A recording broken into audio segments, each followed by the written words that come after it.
साथियों नमस्कार। टिकरिया क्लासेस में आपका स्वागत है। आज के वीडियो में एसएससी जीडी 2026 की होने वाली परीक्षा के लिए हिंदी का ये प्रैक्टिस सेट दूसरा, जिसमें 20 प्रश्न होंगे और इसमें लगभग सभी चैप्टरों को सम्मिलित किया गया है, जिसमें हिंदी भाषा, लिपि और बोलियों से एक प्रश्न होगा, वर्णमाला से होगा, शब्द भेद, वाक्य भेद एवं विराम चिन्ह, संज्ञा, सर्वनाम, काल, क्रिया, कारक, इनमें से एक प्रश्न होगा, प्रत्यय एवं उपसर्ग, वर्तनी, उसकी अशुद्धियाँ, संधि, बेमेल शब्द, वाक्यांश के लिए एक शब्द, विलोम शब्द, पर्यायवाची शब्द, मुहावरे, लोकोक्तियाँ और कहावतें, समास, रस, छंद, अलंकार और अनेक शब्दों के लिए एक शब्द और श्रुति सम भिन्नार्थक शब्द। इन चैप्टरों से 20 प्रश्नों को सम्मिलित किया गया है। लगभग हमने संपूर्ण व्याकरण इसमें सम्मिलित की है। लगभग सभी चैप्टरों के प्रश्नों को सम्मिलित किया है और हर प्रश्न की व्याख्या के साथ प्रश्नों को हल करेंगे। तो चलिए शुरू करते हैं। पहला प्रश्न है, निम्नलिखित भाषाओं के विकास के उनके क्रम में व्यवस्थित कीजिए। यानी कि विकास के क्रम में इनको व्यवस्थित करना है। का है प्राचीन संस्कृत, खा है सौरसेनी, गा है लौकिक संस्कृत और घा है पश्चिमी हिंदी। तो इसका जो सही क्रम है वो है, पहले नंबर पे प्राचीन हिंदी और दूसरे नंबर पर आती है लौकिक संस्कृत और तीसरे नंबर पर आती है सौरसेनी और चौथे नंबर पर आती है पश्चिमी हिंदी। ये इसका सही क्रम है, इसलिए इसका जो सही उत्तर हो जाएगा वो हो जाएगा बी। चलिए अगला प्रश्न है कि निम्नलिखित वर्णों में से कौन सा वर्ण मूर्धन्य नहीं है। ऑप्शन है ए जा, बी टा, सी डा, डी ठा। तो इसका जो सही उत्तर है वो है जा। जा तालव्य वर्ण कहलाता है। जा जो वर्ण है वो तालव्य वर्ण कहलाता है और टा, डा और ठा यानी कि जितने टा वर्ग के जो वर्ण हैं वो सभी मूर्धन्य वर्ण कहलाते हैं। मूर्धन्य वर्ण ये कहलाते हैं। इसमें जो जा है वो मूर्धन्य वर्ण नहीं है, बल्कि टा, डा और ठा ये सभी मूर्धन्य वर्ण होंगे। अगला प्रश्न है कि कैंची शब्द है। कैंची शब्द इनमें से कौन सा है। ए अरबी, बी तुर्की, सी अंग्रेजी, डी पुर्तगाली। तो इसमें जो कैंची शब्द है वो है तुर्की भाषा का शब्द। आइए अरबी भाषाओं के कुछ शब्दों को समझते हैं। अरबी भाषाओं के शब्द में है इमारत। इमारत अरबी भाषा का शब्द है। किताब, किताब भी अरबी भाषा का शब्द है। कागज, कागज अरबी भाषा का शब्द है। कानून, कानून भी अरबी भाषा का शब्द है। और भी तमाम हैं, जैसे कि अमीर शब्द हो गया, आराम अरबी भाषा का शब्द है, इंसान, इलाज और आपका उस्ताद, कलम, कागज, ये सभी अरबी भाषा के शब्द हैं। तुर्की भाषा में समझते हैं, जैसे कैंची हो गया, ये तुर्की भाषा का शब्द है। चाकू हो गया, चाकू, चाकू शब्द भी तुर्की भाषा का शब्द है। तोप, तोप भी तुर्की भाषा का शब्द होता है। इसके बाद आपका बारूद, बारूद भी तुर्की भाषा का शब्द है। कालीन तुर्की भाषा का शब्द है।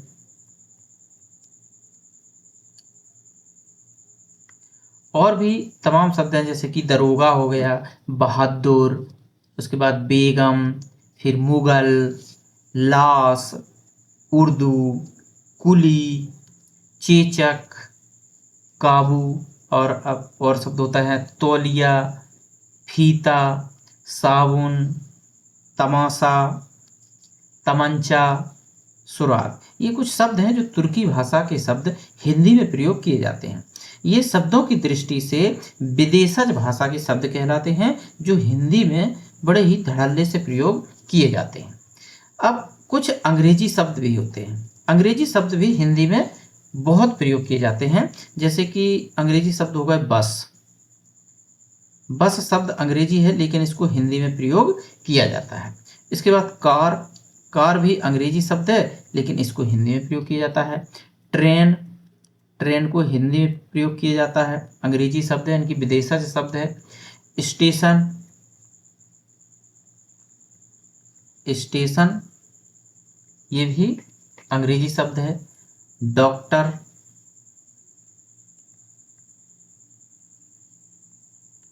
डॉक्टर भी अंग्रेजी शब्द है। पुलिस। पुलिस और टिकट। टिकट भी अंग्रेजी शब्द है जो हिंदी में प्रयोग किया जाता है। बोतल ये भी अंग्रेजी शब्द है। लैपटॉप।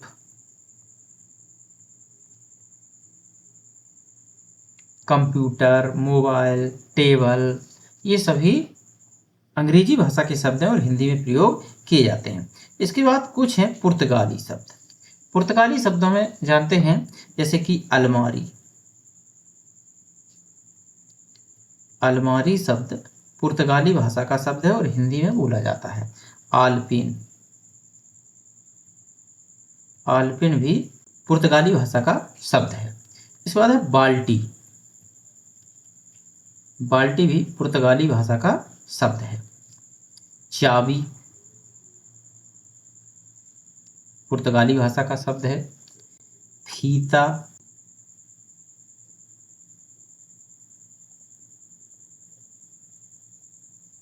फीता भी पुर्तगाली भाषा का शब्द है। उसके बाद गमला।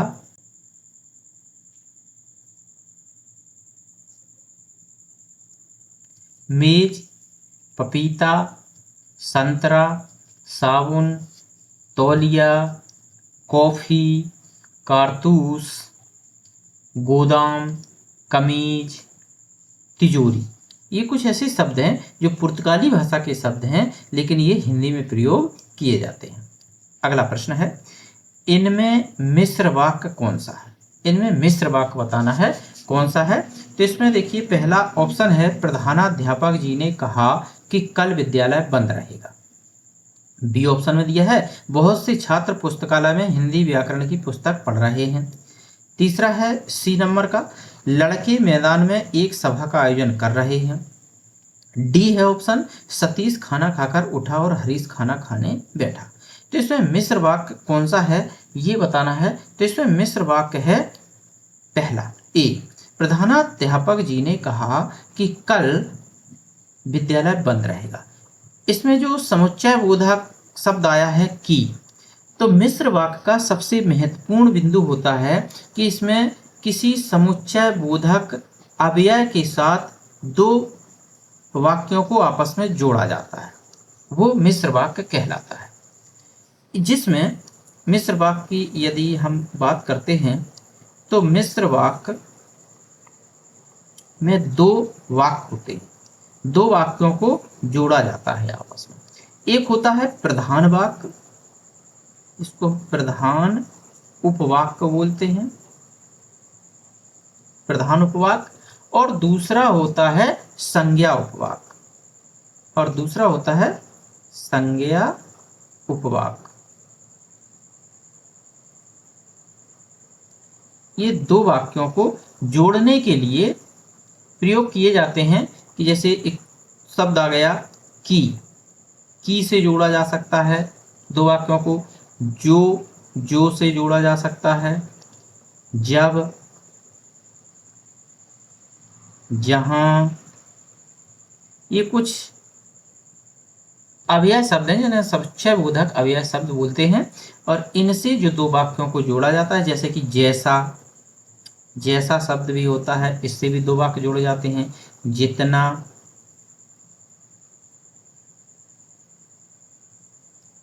चाहिए, चाहिए शब्द भी इसमें प्रयोग किया जाता है कि हमें चाहिए कि ऐसा करना चाहिए। तो शब्द, जैसे,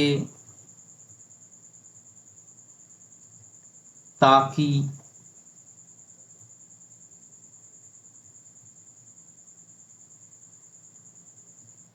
जब तक, ज्यों ही, तब तक, जहां तक, इन जो उपवाक्यों से शब्दों जो अव्यय शब्दों से दो वाक्यों को जोड़ा जाता है उसे हम मिश्र वाक्य कहते हैं। अगला प्रश्न है, तिथि शब्द का बहुवचन रूप क्या है? तिथि शब्द, तो तिथि शब्द देखिए, जब भी हिंदी व्याकरण में इकारांत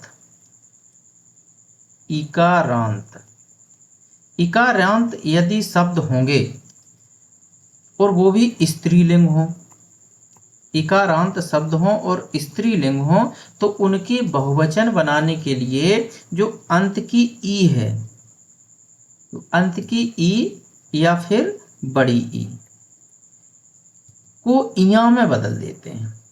इसको हम इया में बदल देते हैं हिंदी व्याकरण के नियमानुसार। इया में बदल करके उसका बहुवचन बना दिया जाता है। यहाँ पर तिथि में जो लास्ट की ई है, तिथि में यहाँ पर देखें तो था में ई है, ये था और था का यदि हलंत हटा दें तो यहाँ पर ई निकलेगा। लास्ट की ई है यानी कि इकारांत। इकारांत मतलब ई लास्ट में, अंत में, यानी कि जो शब्द है उसके अंत में ई है, तो इस ई को हमने या में बदला।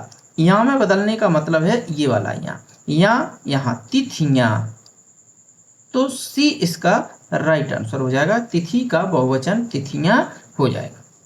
अगला प्रश्न है कि निम्नलिखित विकल्पों में से उपसर्ग रहित शब्द बताना है। उपसर्ग रहित शब्द बताना है जिसमें कोई उपसर्ग ना लगा हो।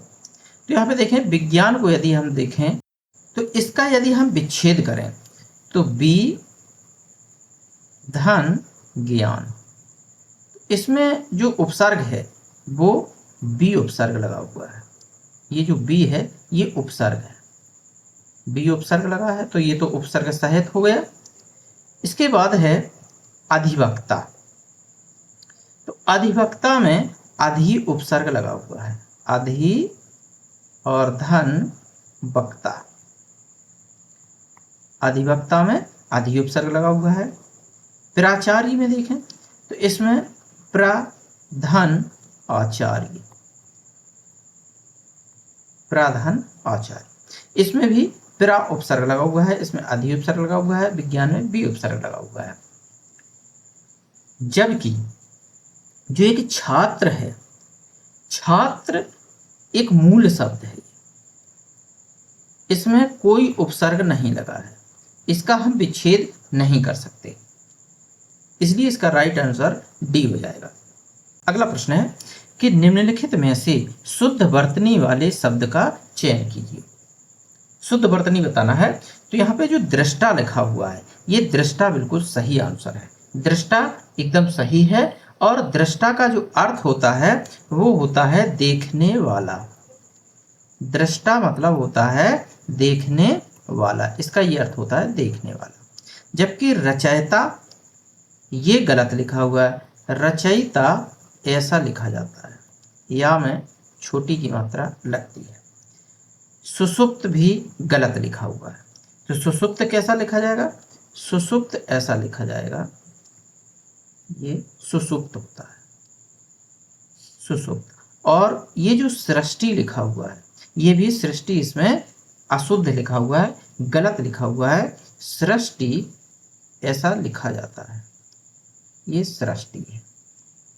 चलिए अगला प्रश्न है, नरेश शब्द का सही संधि विच्छेद क्या है?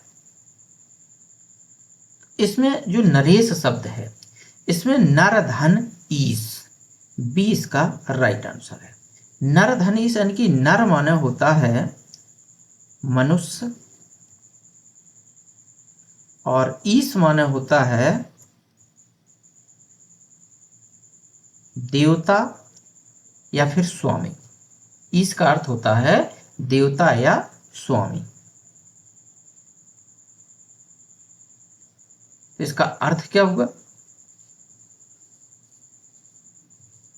पुरुषों का स्वामी या राजा, स्वामी को राजा भी बोलते हैं। तो नर धन ईस, अब इस नर धन ईस में गुण संधि है, संधि कौन सी है? संधि है गुण संधि। गुण संधि का नियम क्या है? गुण संधि को समझते हैं। यदि किसी शब्द में छोटा आ या फिर बड़ा आ के बाद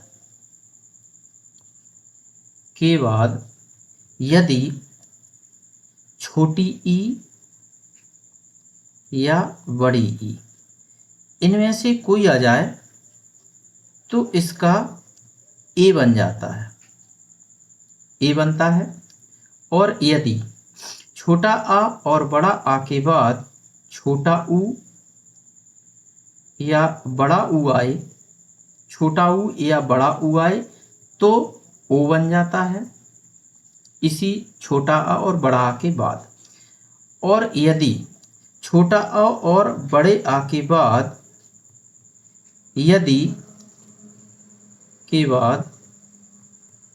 यदि री आ जाए तो अर बन जाता है। ये गुण संधि का नियम है।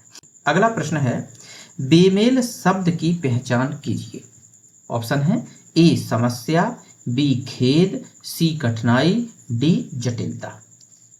तो इसका जो सही उत्तर है वो है बी खेद। अब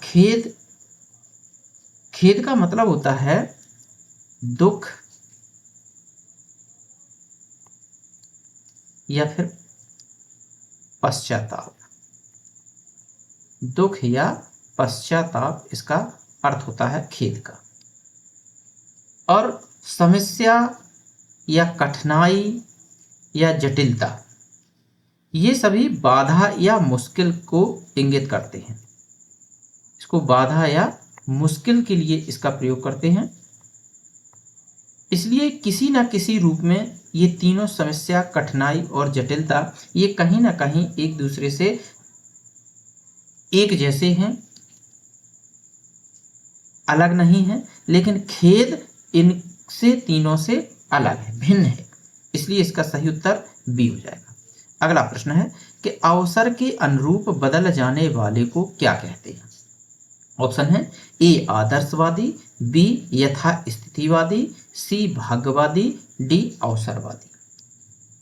इसका जो सही उत्तर है वो डी है अवसरवादी। अवसर के अनुरूप बदल जाने वाले व्यक्ति को अवसरवादी कहा जाता है। अगला प्रश्न है कि आपत्ति का सही विपरीतार्थक शब्द बताइए। अब विपरीतार्थक का मतलब क्या होता है? विलोम।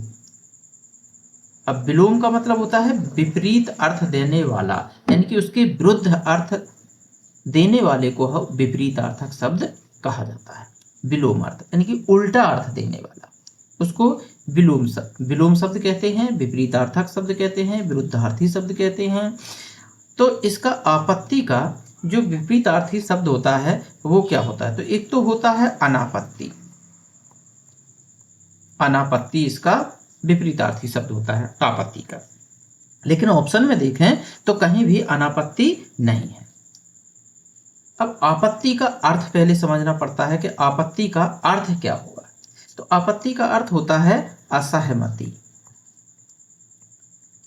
असहमति या इसका दूसरा कहें तो विरोध। आपत्ति का मतलब होता है आपत्ति लगा देना, विरोध कर देना, सहमति ना देना, स्वीकृति ना देना, ये आपत्ति का अर्थ होता है। और वहीं यदि हम सहमति पर गौर करें तो सहमति का अर्थ होता है सहमति दे देना, स्वीकृति दे देना, सहमति देना, स्वीकृति देना, विरोध ना करना। और संपत्ति को यदि देखते हैं तो इसका मतलब होता है धन दौलत। संपत्ति का मतलब होता है धन दौलत, इसको संपत्ति बोलते हैं। और उदासीन जो होता है तो उदासीन का मतलब होता है उदासीनता का भाव होता है। फिर उदासीनता, उदासीनता। और यदि तटस्थता की बात करें तो तटस्थता का मतलब होता है निष्पक्षता, निष्पक्ष रहना। कोई व्यक्ति निष्पक्ष रहता है, किसी से कोई बुराई नहीं लेता है, किसी की कोई बात नहीं करता है, निष्पक्ष रहता है, तो उसको तटस्थता बोलते हैं। ये होता है निष्पक्षता। इसको हम निष्पक्ष रहना भी बोलते हैं। चलिए अगला प्रश्न है कि उपाय शब्द का सही पर्यायवाची क्या है? ए बगीचा, बी सोचना, सी तरीका, डी बाग। इसका जो सही उत्तर है वो है तरीका। उपाय माने तरीका। उपाय का जो पर्यायवाची शब्द है वो तरीका होता है, जबकि बगीचा और बाग ये उपवन यानी कि वाटिका इसके पर्यायवाची हैं, और सोचना ये बुद्धि के ऊपर है, सोच समझ के ऊपर संकेत करता है सोचना, और इसका सही जो पर्यायवाची है वो उपाय का तरीका है। अगला प्रश्न है उड़ती चिड़िया पहचानना, मुहावरे का अर्थ क्या है? ए रहस्य की बात जानना, बी ऊंचे सपने देखना, सी बहुत आगे की सोचना, डी बहुत ज्ञानी होना। तो इसका जो सही उत्तर है वो है रहस्य की बात को जान लेना। उड़ती चिड़िया को पहचानना, इसका मतलब है रहस्य की बात को जान लेना। ये इसका सही उत्तर है। अगला प्रश्न है नेकी कर दरिया में डाल, इस लोकोक्ति का उपयुक्त अर्थ क्या होगा? ऑप्शन है ए घृणा के बदले प्रेम करना, बी कष्ट सहकर परोपकार करना, सी मदद करके मदद की उम्मीद करना, डी उपकार करके उपकार की बात भूल जाना। तो इसका भी सही उत्तर डी हो जाएगा, उपकार करके उपकार की बात भूल जाना। इसका मतलब है नेकी कर दरिया में डाल। लोकोक्ति का अर्थ क्या होता है? लोगों द्वारा कही गई उक्ति, जो बहुत समय से जो लोगों के द्वारा चली आ रही उक्तियों को ही लोकोक्ति कहा जाता है। लोकोक्ति अपने आप में एक पूर्ण अर्थ देती है, मुहावरा अपने आप में पूर्ण अर्थ नहीं देता है। यदि हम मुहावरा और लोकोक्ति की थोड़ी चर्चा करें तो मुहावरा जो होता है वो अपने आप में पूर्ण नहीं होता, पूर्ण अर्थ नहीं देता है। ये किसी वाक्य के साथ प्रयोग किया जाता है, पूर्ण अर्थ नहीं देता।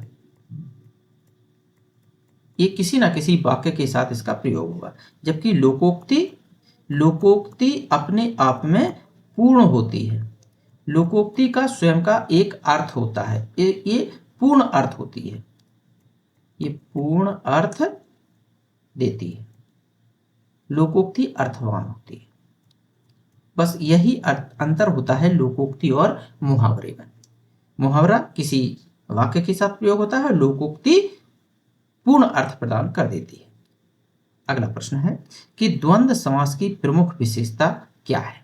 ऑप्शन है ए उत्तर पद प्रधान होता है, बी प्रथम पद प्रधान होता है, सी दोनों पद प्रधान होते हैं, डी इनमें से कोई नहीं। तो इसका जो सही उत्तर है वो है सी, द्वंद्व समास में दोनों पद प्रधान होते हैं। और इसका जब हम विग्रह करते हैं, जब विग्रह करते हैं द्वंद्व समास का, तो इसमें और एक शब्द और आता है, अथवा, और अथवा एवं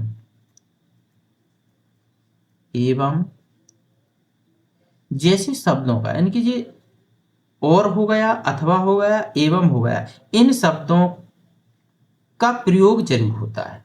जैसे उदाहरण में देखें हम माता पिता, द्वंद्व समास के शब्दों के बीच में ये योजक चिन्ह लगाया जाता है, और इसी योजक चिन्ह से भी हम पहचान सकते हैं कि ये द्वंद्व समास है। कभी कभी योजक चिन्ह नहीं भी लगता है, तो ये इतना इंपॉर्टेंट नहीं है। इंपॉर्टेंट है दोनों पदों की प्रधानता। और इसमें जैसे माता पिता, तो इसका अर्थ हो जाएगा माता और पिता, और शब्द का यहाँ पर लोप है, डैश का मतलब और ही होता है इस जगह पे, माता और पिता।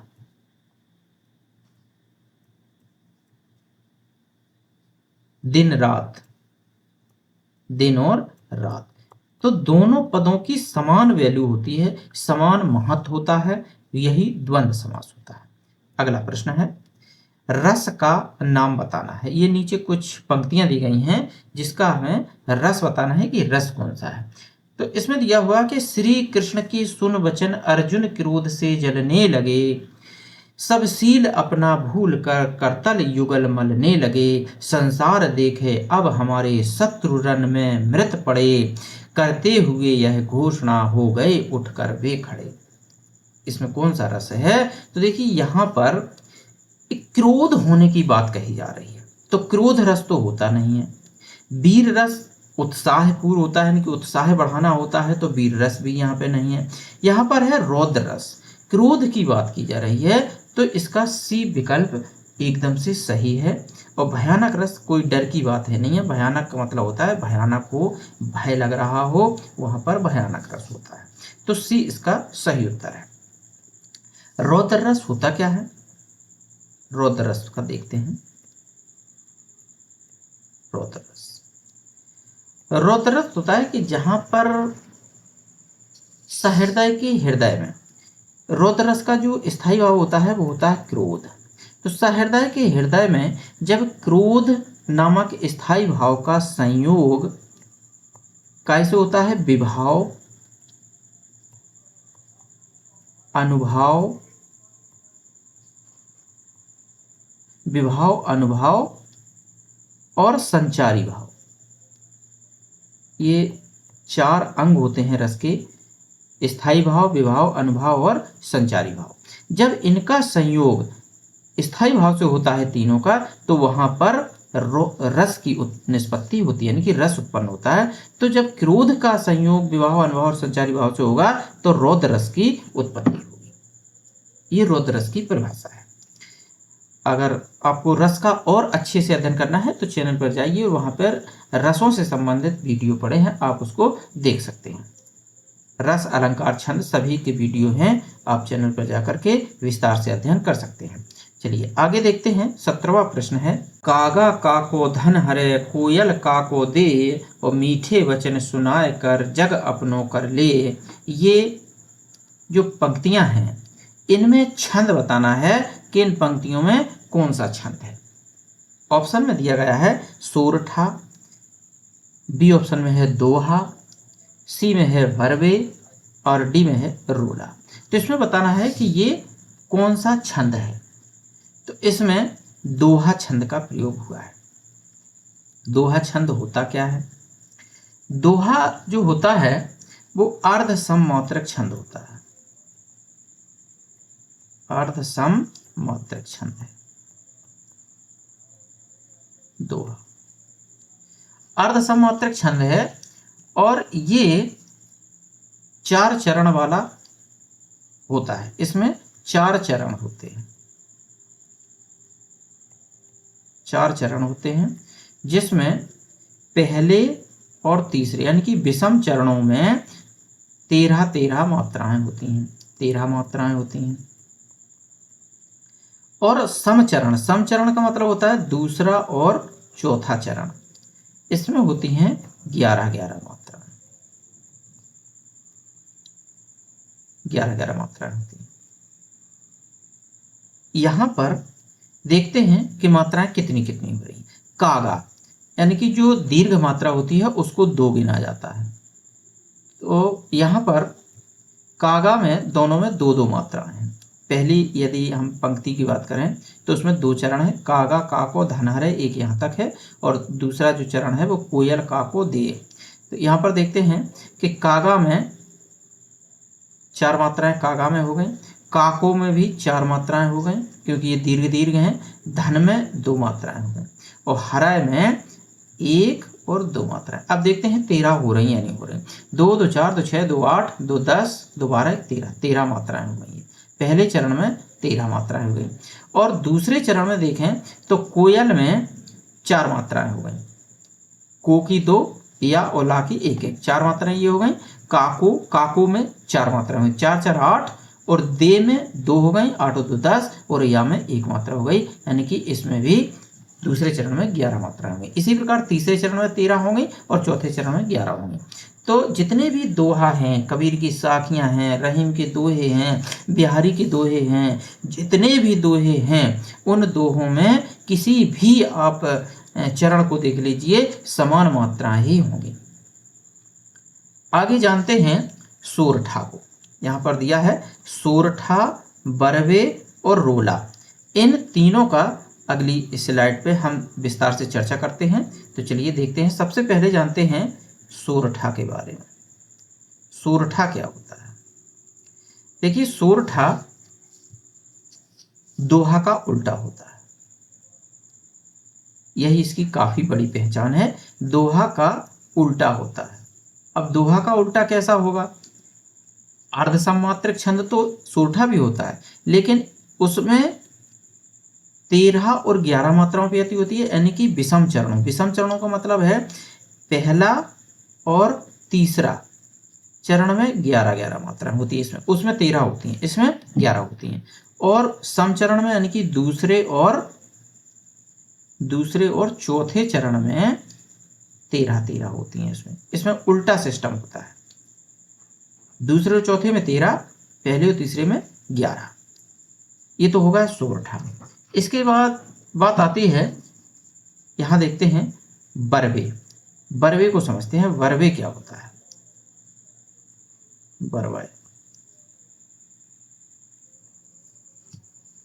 बरवे भी अर्ध सममात्रक छंद होता है। ये भी अर्ध सममात्रक छंद है। बरवे अर्ध सममात्रक छंद होता है, और जिसमें इसको यदि हम देखें तो 12 और 7 मात्राओं पर यति होती है। 12 और 7 मात्राओं पर यति होती है। जिसमें विषम चरणों में, विषम मतलब पहले और तीसरे चरणों में, विषम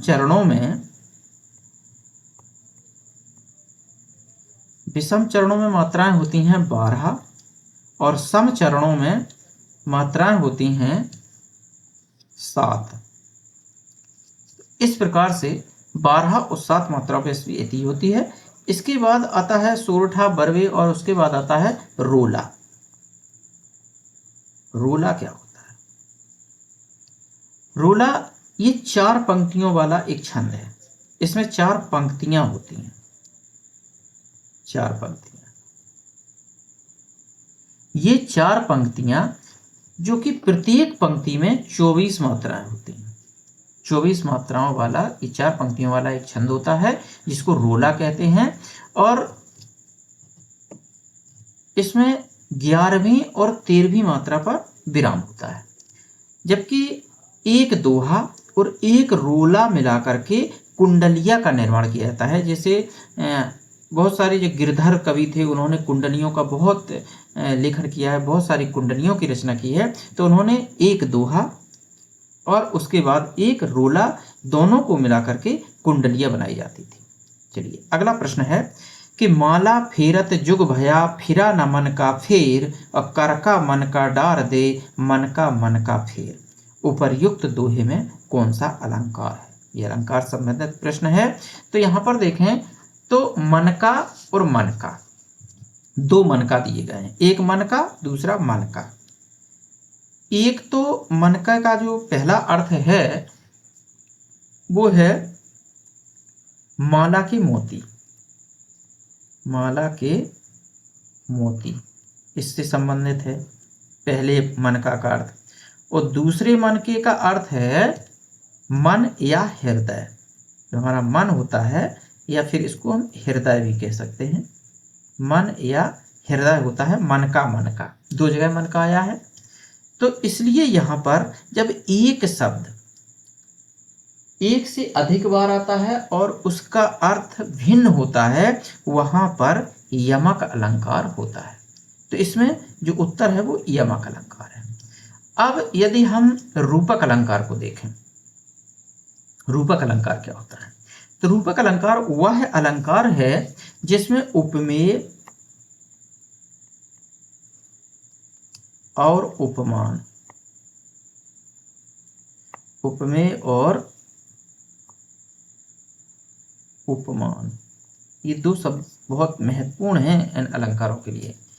के बीच में कोई अंतर नहीं होता, इनके बीच कोई अंतर नहीं होता है। इनमें एक समानता दिखाई जाती है। उपमेय और उपमान में एक समानता दिखाई जाती है।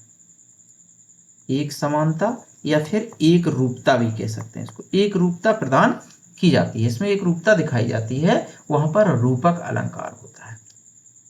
अब यदि उपमेय को समझें तो उपमेय क्या होता है? उपमेय और उपमान, ये दो शब्द समझ जाएंगे ना तो रूपक और उपमा अलंकारों में कभी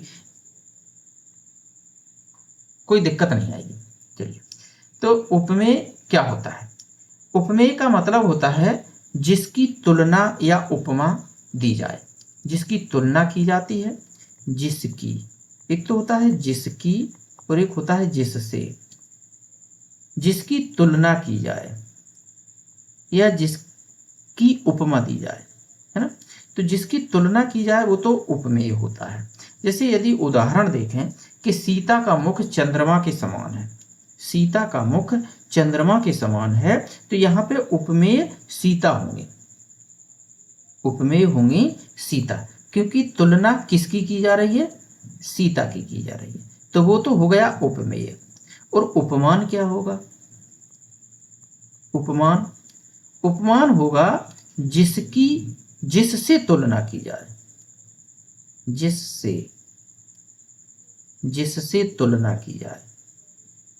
तो सीता का मुख चंद्रमा के समान है, तो तुलना किससे की जा रही? चंद्रमा से की जा रही, तो यहां पर उपमान चंद्रमा होगा और उपमेय सीता होगी। तो जिसकी तुलना की जाए वो उपमेय होता है और जिससे तुलना की जाए वो उपमान होता है। तो जहां पर उपमेय और उपमान में एक समानता दिखाई जाए, एक रूपता दिखाई जाए, जिनमें कोई भेद ना हो, कोई अंतर ना दिखाया जाए, वहां पर रूपक अलंकार होता है। चलिए अब बात करते हैं उपमा अलंकार की। उपमा अलंकार क्या होता है? उपमा अलंकार होता है कि किसी एक वस्तु की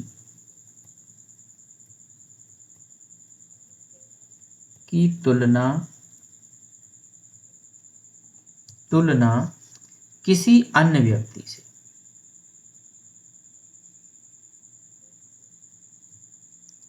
अन्य व्यक्ति से उसके गुण,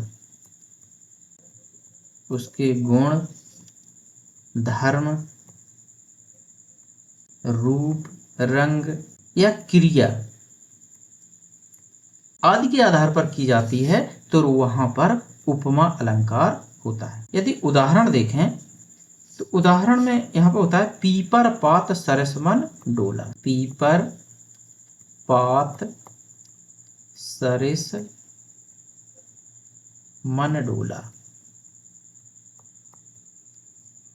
मन डोला। इसका अर्थ होगा कि पीपल के पत्ते के समान मन डोलने लगा।